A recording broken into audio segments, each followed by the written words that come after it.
দেহঘড়ি টিপসে সবাইকে স্বাগত জানাচ্ছি। আমাদের কাছে অনেকেই বিভিন্ন স্বাস্থ্য সংক্রান্ত তথ্য জানতে চান। প্রায় আমাদের ফেসবুক পেজে হস্তমৈথুন ছাড়ার উপায় সম্পর্কে জানতে চান অনেকেই। এরকমই কিছুদিন আগে একজন হস্তমৈথুন ছাড়ার উপায় জানতে চাইলে আমরা তাকে কথা দিয়েছিলাম আগামী দিন এই বিষয় নিয়ে একটি ভিডিও প্রকাশ করব। কিন্তু আজকের ভিডিওটি মূলত হস্তমৈথুন ছাড়ার উপায় নিয়ে নয়, কারণ হস্তমৈথুন ছাড়ার আগে অবশ্যই আপনাকে এর ক্ষতিকর দিকগুলো জানা দরকার। এতে করে হস্তমৈথুন করার ইচ্ছেটা কিছুটা হলেও কমে যাবে। এছাড়া ইতিমধ্যে আমরা মেয়েদের হস্তমৈথুনের ক্ষতিকর দিক তুলে ধরে একটি ভিডিও প্রকাশ করেছিলাম। যারা দেখেনি তারা আমাদের চ্যানেলের পূর্বের ভিডিও থেকে দেখে নিতে পারেন। যদিও আজকের ভিডিওটি ছেলেদের হস্তমৈথুনের ক্ষতিকর দিক নিয়ে, তবে চাইলে মেয়েরাও দেখতে পারেন। এবার মূল আলোচনায় আসা যাক। লাখ লাখ যুবকের উপর গবেষণা চালিয়ে দেখা গেছে যে হস্তমৈথুন এমন এক সমস্যা যাতে একবার কেউ আসক্ত হয়ে পড়লে এর থেকে রেহাই পাওয়ার সহজ কোনো উপায় থাকে না বললেই চলে।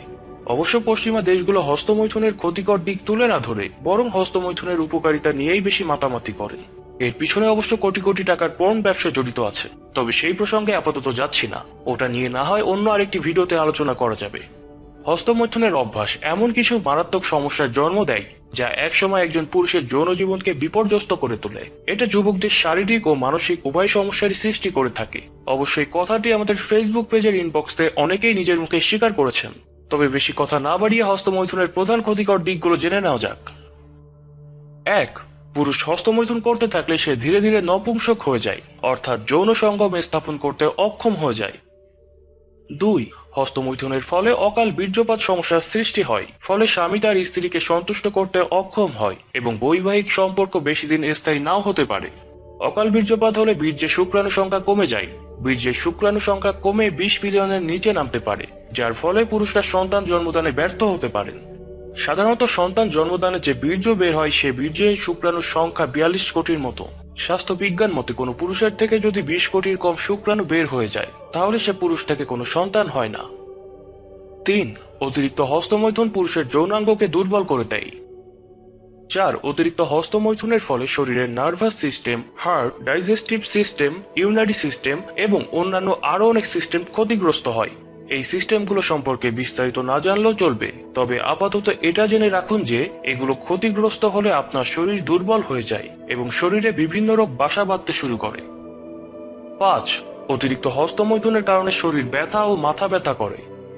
6. অতিরিক্ত হস্তমৈথুনের ফলে স্মরণ শক্তি কমে যায় এবং চোখেরও ক্ষতি হয়। 7. আরেকটি সমস্যা হলো সামান্য উত্তেজনায় যৌনাঙ্গ থেকে তরল পদার্থ বের হয়ে যায়, যাকে লিকেজ অফ সিমেন বলা হয়। এর ফলে অনেক মুসলিম ভাইদের নামাজ পড়তে অসুবিধা হয়, কেননা এরকম ঘটলে পুনরায় অজু করা লাগে।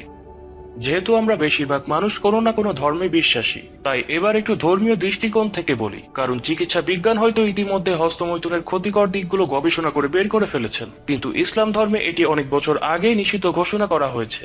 ইসলামের দৃষ্টিতে হস্তমৈথুন নিষিদ্ধ। এই বিষয়টি নিয়ে অনেক হাদিস রয়েছে যা বিস্তারিত আলোচনা করা সম্ভব নয়, তবে একটি কথা না বললেই নয়।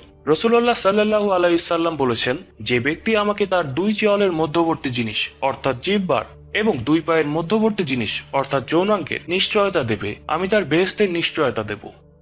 সুতরাং বুঝতেই পারছেন হস্তমৈথুন কতটা ক্ষতিকর।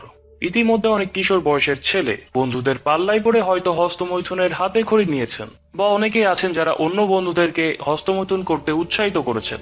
সবাইকে বলতে চাই, অন্যদেরকে হস্তমৈথুন করার উপদেশ দিয়ে নিজে পাপের ভাগীদার হবেন না, বরং সম্ভব হলে এই ভিডিওটি শেয়ার করুন এবং অন্যদেরকে এই পথ থেকে সরে আসতে সহযোগিতা করুন। এবার যারা হস্তমৈথুন করেন তারা কি বুকে হাত দিয়ে একবারও অস্বীকার করতে পারবেন যে উপরের সমস্যাগুলো আপনার মধ্যে নেই? যদি আপনি মনে করেন উপরের সমস্যাগুলো আপনার মধ্যে রয়েছে, তাহলে আপনাকে আগামী ভিডিওটি দেখার আমন্ত্রণ জানাচ্ছি, কারণ আগামী ভিডিওতে আমরা হস্তমৈথুন ছাড়ার উপায় বলে দেব। আজ এই পর্যন্তই। ফিরবো আগামী ভিডিওতে নতুন কোনো টিপস নিয়ে। ততক্ষণ পর্যন্ত ভালো থাকবেন, আর নিয়মিত স্বাস্থ্য সংক্রান্ত টিপস ও তথ্য পেতে দেহঘড়ি টিপস চ্যানেলটি সাবস্ক্রাইব করবেন এবং আমাদের ফেসবুক পেজে লাইক দিন। ধন্যবাদ সবাইকে।